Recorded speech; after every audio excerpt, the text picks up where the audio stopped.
Hello and welcome to another Cigar Advisor Review Panel, Cigar Review. I'm Gary Korb, Executive Editor for CigarAdvisor.com, and there is no truth to the rumor that I'm starting a Presidential Exploratory Committee.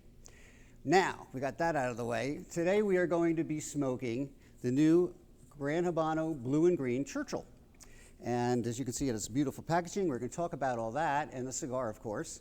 But first, let's meet our delightful panelists. He's so laid back, he makes coffee nervous. Please give a warm welcome to the newest member of the Cigar Advisor writing staff, Jared Gulick. Welcome. Yeah. Thank you. He's a man who's been a big help to a lot of people. Then again, so has Miralax. It's Tommy Z-Man, everybody.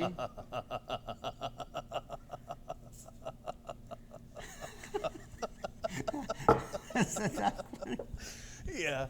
Okay, good. I'm not laughing, Gary. We're going to keep that one. All right. All right, and finally, he buys his clothes at only the finest garage sales. It's John Pulo. All you can carry. 2 arms full. All right, well, let us get the stats on this beautiful cigar from Gran Habano. One of our favorite, I think, boutique makers. We love George Rico and the folks at Gran Habano. This is the Blue and Green Churchill. It is a 7x48, and it has a U.S. Connecticut wrapper, and we're going to talk about that. The binder and filler roll Nicaraguan. It is rolled in 3 sizes. This is 7x48 Churchill, of course. A 5x52 Robusto, and it also comes in a 6x54 Gran Robusto. He likes that Gran Robusto size, a 6x54. And it comes in boxes of 20 cigars. And the average price of this cigar, what do you think you would pay for this cigar? What do you think this cigar goes for? The average price. And this is the famous price. $6.59. That is correct, sir. Yeah, it's all up here. That's correct. If I had my bell, It's all up here. if I had my bell, I'd be ringing it. A box goes for about $132. That's the famous price. And a Pretty box good of for 20. this cigar, man. So you break it down, it's about $7 a single. And they're not, unfortunately right now, they're not all available in 5-packs or singles, but as they come in. And I just want to talk a little bit about the presentation. I just love the box.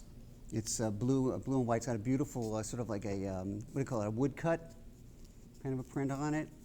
And Blue and Green is actually named for a Miles Davis song, Blue and Green, from his album Kinda Blue. So if you're a jazz fan, you probably know that song. If not, check it out. And I have not lit my cigar yet because I just wanted to point out some of the nice things about it. It has a beautifully done cap. It's a triple seam cap. It's got a nice cedar, sleeve on it, which keeps it protected, and gold bands at the top and the bottom of the cedar sleeve. Put that over there. You can even use this to light the cigar if you want. And the wrapper is really, really, really, really nice, and it's very smooth. I don't see any veins at all. And a few of you guys have already started to light up, and I see Jared's got about an inch or so on it. So Jared, why don't we start with you? What are you getting out of it? I think the first inch of the cigar, the first actually third, I should say, is really interesting. It's very, very creamy. It's got some slight citrus notes. It's got a sweetness to it that I really like. That kind of goes away after the first third, which is unfortunate. But it's got a nice woody and oaky set of overtones with it that I'm really loving. Really digging it. It's interesting. It's kind of a tangy, almost like fruity. I don't know. How about you, Tommy? What's up with you Well, so I'm far? a big fan of the tang, you know that, and I'm getting that. I wish I was getting that. I'm going to go with what he said because, we didn't compare notes, and I've got a lot of the same things written that Jared said. The citrus thing is definitely there. There's a citrusy sweetness. And the creaminess, it's almost like a buttery creaminess. It really is. I saw some people said dried fruit in some of their other reviews, and I can see that. Sometimes when you have a dried fruit, like dried banana or orange or something like that, you can taste that. And it's kind of got that taste to it. But the thing I think that Gary and I were discussing the other day when we smoked this on the Facebook Live show was the Corojo flavor is in here. Now, it does not say there's Corojo in here, right, on the tobacco list. Could be. But it doesn't be, say it specifically. Nicaraguan. But Gary and I are huge fans of the Corojo number 5 by Gran Habano. It's like one of our favorite everyday smokes. Could smoke it every day all the time. There's that underlying taste of Corojo in here, and I know, Jared, you said you got it the other day too, and this is right off the bat incredibly pleasant, very creamy, and I'd say medium bodied, definitely a medium bodied stick. But we're doing this early in the morning, as we always do, and it's refreshing to have a nice medium bodied creamy stick instead of something that grows hair on a catcher's mitt like you normally make us do, John, and get us all loopy at 9 in the morning. Really nice start to this cigar. Very tasty, buddy. I wanted to sit back and listen to how each of you guys were describing this so far. And so I'm hearing Corojo taste, I'm hearing first, third. And that's interesting because I'm finding a lot of the same kind of things. I'm not as well versed in the Corojo number 5 as you guys are. But even if you dial it back as far as the pre-light, there's some really interesting flavors in there. A little saltiness to get the palate watering. This is even before you light it up on the pre-light. And then there's some of that oily and buttery kind of flavor in that first third that the both of you were talking about. And I find that even though it's got the Nicaraguan core to it, you really don't get a lot of spice until you get to the finish. There's this long finish as you exhale. And it's right at the end of the finish where you start to feel a couple little pinpricks of spice and pepper. And the longer you go through this cigar, they just build in intensity, a little bit at a time, a little bit at a time. So from a third, it's not going to be very much. But by the time you get to halfway, you're starting to notice that spice a little bit more. Yeah, by 3/4 of the way, you're starting to notice that spice a lot. But it's nice, thick, creamy smoke. And I will say that, since you brought up Facebook Live, I smoked it Wednesday as well, and I thought, okay, some interesting flavors. It's kind of nice, but we got to talking about all these different things, and you didn't get really a chance to concentrate on it. But this time, a whole lot more nuances. Some of the sweetness you were talking about, dried fruit, kind of more like a raisin, or something like that I tasted. But that's why you never judge a cigar on just one smoke. This, we smoked them on Facebook Live on Wednesday. I had another sample on Friday just so I could get some notes ready for this today. So this is actually the third time I'm smoking, and each time you're kind of noticing a little bit more. So Wait, you said how long did that take you to smoke this cigar? This, when I just sat down and appreciated it and started taking notes, this was better than 2.5 hours for Which this is Churchill. amazing. So it's a very It is a very slow burning, tremendously constructed cigar. but still It's very well medium made. bodied. And the thing is, it locks into that flavor and just keeps going for about better than 2.5 hours. I'll tell you what, Churchill. I'm locking into flavor right now. 9 in the morning and life is good, people. Well, I'm finding it now. Maybe it's the morning. Maybe it's because my palate's clean. I didn't smoke anything over the weekend. I'm getting a lot more flavor out of this today. Than you did definitely last more week, right? Complex. Oh yeah, yeah. Now I did have that characteristic, that we like in the Corojo number 5, but which does have some different tobaccos in it too. So it's going to be a little different. But it did have that kind of that character. underlying flavor. Yeah, that to sort of it. like nice. I don't know, that nutty kind of Yes. creamy flavor to it. This is really nice. This is kind of bright. I would say it's kind of brightness to it that I like. What I'm interested, Jared, is finding out once you get past third. So we talked about some of the different fruitiness. I got a lot of warm flavors, coffee with cream, bread, nuts, etc. After a third, creamy. it transitions. I think we both agree on that. Where does Absolutely. it go? For you, where does it go from there? For me, it goes a little bit more leathery. It gets into that leathery, earthy, woody. There's a lot less prominence on that sweetness, that citrus that we all experienced in the beginning of that first third. It goes a little bit into that woody, earthy flavor profile, and it starts to really dial in on that for me. Especially, and I've noticed on the retro, it kind of eases you into the pepper. The first third is very, very warm, but as I'm getting into like right now, I would say about a minute ago, I started noticing a little bit more pepper each time I retro. Interesting. So it's seeming like it's easing me into it. Yeah, easy retrohale too. Oh yeah. So- With no burn or anything like that. Yeah, you know? which is it's an acquired skill.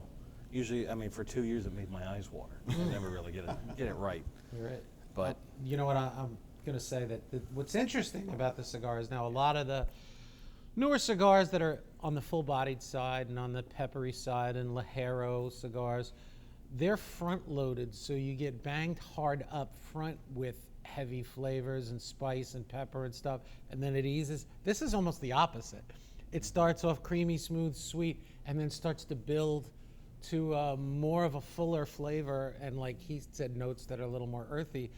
I find that very interesting, especially for earlier in the day. That makes it a lot easier to smoke, you know, for breakfast or lunch. But this cigar tastes great, and it just smokes really nice. Yeah. And it goes good with bourbon, Gary. What I like about it too is, well, first of all, I thought we talked about the construction a little bit. It just had no soft spots. I mean, it's just really well done, and I'd say that's pretty much, you know, the case for most of the, if not all, of the Gran Habano cigars. Are very well made. What I thought was interesting was the wrapper. You know, when we heard it was a Connecticut wrapper, we didn't know where it was from. We just got, you know, some information on it, and we just kind of assumed it was Ecuador. And I said, you know, I think this might be a Connecticut. It just has that milder, sweeter flavor to it. So I wrote to George Rico, and he said, no, I'm using a U.S. Connecticut on it, which is actually more expensive than Ecuador too. So he said that this cigar was really designed to show you that you can use a mild wrapper, like a U.S. Connecticut, and with the right Nicaraguan core, get a really nice full flavored smoke out of it. So that's really like the idea. And I guess the song must have inspired him somehow. It's kind of like a cool, mellow, but you know, complicated. You know what, Gary? That sort of a almost smoke, seems to you be know? a trend, though. I think that you brought that up. That a lot of cigar makers are putting Connecticut, lighter shade Connecticut wrappers on fuller bodied inner cores. Yeah. And they're not light cigars. I always say, don't let that fool you. I mean, I think Perdomo's 20th anniversary with the Connecticut. Sure. I would say Nick Melillo's new, what's the one? The Charter Oak. Right. So much flavor. And even if you go back to you a got the- Camacho, Connecticut, you know, those are all cigars that have really Rosa nice. Sharon Yeah, is Rosa another Sharon one, definitely is not a mild cigar. So, Yeah, and we can't say mild. the Undercrown FDA says Shade. mellow. Underground Shade's another one. So you know, you got a whole new, you know, like whole catalog basically of these cigars with these, you know, really beautiful, smooth, creamy Connecticut wrappers on them. But they, you know, they have some punch. You know, they got some kick. And well, I was going to say, you know, because like something that Steve Sacco was telling us about, that he's been trying to put a Connecticut wrapper on like his newer, heavier blends. I don't know if it's a Sober Mesa blend or what, and it's not working for him. And he told me it's a lot of work to get a Connecticut wrapper to go on a stronger inner core, like Willie Herrera did with the Undercrown, and Right. probably with George here. They probably had to do a lot of experimentation and blending to get this wrapper to work with this inner core. Yeah. It's not easy. So when So, you get one that works, man, and this Props to works. George, man. Yeah. So you guys, you talked about the construction. How Yeah. about the burn? Because I'm looking at Jared's rocking an 1.5 inch Yeah. long ash over there. Yeah, I that's mean, You're holding on channeling strong. Fred or something. The proof is in the ash right here. I mean, the construction on this is unbelievable. This has been hitting on all cylinders for me, in terms of, you know, like a medium body cigar that has a lot nice character to it. You know, nice, you know, some things going on that you'd be interested. And I was telling the guys earlier in the office, I said, I think the problem that I had, and it's really coming out and crystallizing now for me, is that I smoked other cigars without a clean palate before I had smoked the cigar the other 2 times I tried it. And on a clean palate, this is way better than anything that I've had of it before. And that's because I was also having fuller-bodied cigars that I was you know, starting off my day with. Starting fresh with this cigar today, it's a completely different animal. Well, that's why not everybody does that, but I always start, if I'm going to smoke 2 or 3 cigars in a day, I always start with lighter to medium to full. And we say it all the time when we do Facebook Live, you know, we're on for an hour, we're talking, we're looking at notes, we're gabbing, telling jokes, blah, whatever we're doing. We're not really concentrating on the smoke as much, so it's hard for us to really give impressions. So I'm saying, same thing for you guys. If you've smoked a cigar or 2 before this cigar, I don't think it's going to have the same effect like he said. I would do this up front in the day. I would make this your first cigar, and you're going to get massive flavor out of it. Okay. So who is this cigar for? Who's gonna enjoy the cigar most, or whose wheelhouse is this in? Astronauts, Girl Scouts, Shut up. and I think- shoemakers, I think. Are you asking me? I'm asking in general. All right. Okay. You first. I think definitely a newer cigar smoker who is looking for, who might have been like starting out with like the real mild stuff, who wants something like a lot more in terms of tobacco flavor. I think this is perfect for them. And I don't want to speak for all of us, but I think experienced smokers can enjoy it too. I mean, I just think it's for everybody. I just, depending on your mood or whatever. How about you? I like it. Who would you recommend this to? Similar to what he said, it's almost a bridge cigar between, mellow and full-bodied. I would say it's a little bit more on the mellow end of the medium-bodied range, but it still has that flavor that a lot of medium-bodied cigars don't have. So to me, I would say if you have just started out, or if you're a little bit newer to cigars and you're looking for a little bit extra oomph, but you don't want to go necessarily all the way into full-bodied, this is a great stepping stone. Yeah. I think. Interesting. Okay. I think, Gateway cigar. well, as we said, I think the Charter Oak Connecticut falls almost in the same category. This almost exactly that. Yeah, it's a creamy, little more on the medium to mellow side. So I'm saying for me, who likes medium to full-bodied smokes, this is probably my first cigar of the day or a midday smoke. If I had it after dinner, it would probably not be on top of heavy food or heavy drink and stuff. But you know what? This cigar really does have a lot of flavor. Burns amazing, and as far as like the packaging go, we said he kind of went, and I saw other reviewers say this too. He went for kind of a Johnny Walker Blue look. You'll notice that, but why not? He's giving it a look and feel of elegance, and the cigar is an elegance. Yeah, it really is. I really think that Gran Habano really deserves a lot more publicity than they get. I really do. They really make some really good cigars, and I think this could be it. This could be their year. I mean, it just came out recently. We're talking about it now. It's 2019. Hey,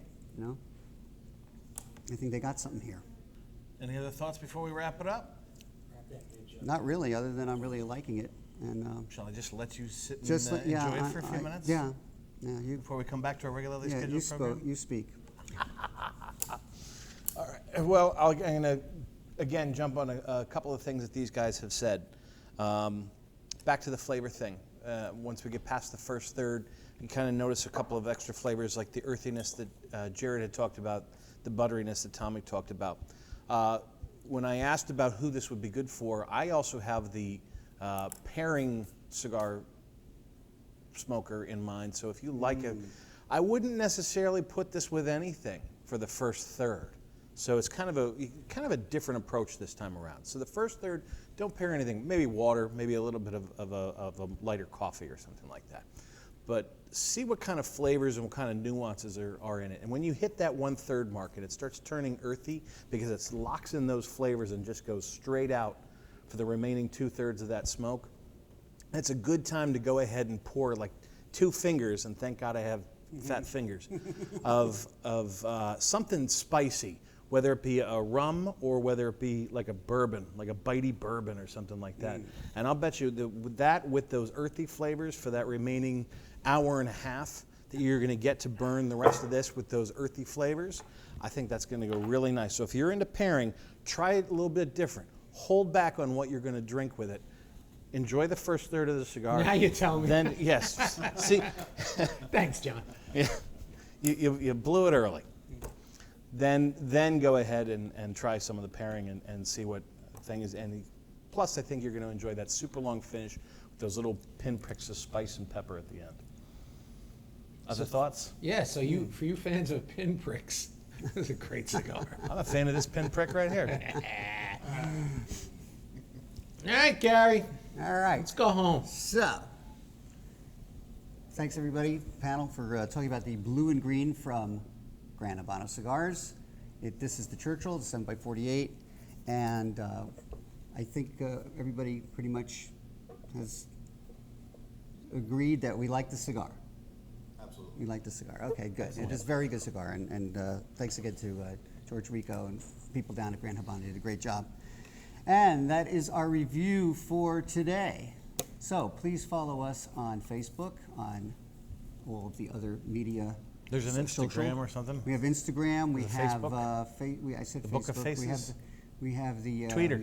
the Twitter, and the what's the other one? Pinterest. I don't know if we're on Pinterest. Yeah, I think we do Pinterest. And We're on Pinterest? Yeah. YouTube. Watch our videos on YouTube Oh, if yeah. you want to learn about cigars, and all the videos are there and reviews and everything. And we have our Cigar Advisor live show every Wednesday at 3 p.m. Eastern. And please watch that. It's live, and Tommy is the host of the show. And that's it for Cigar Advisor. Thanks for watching, and happy smokes.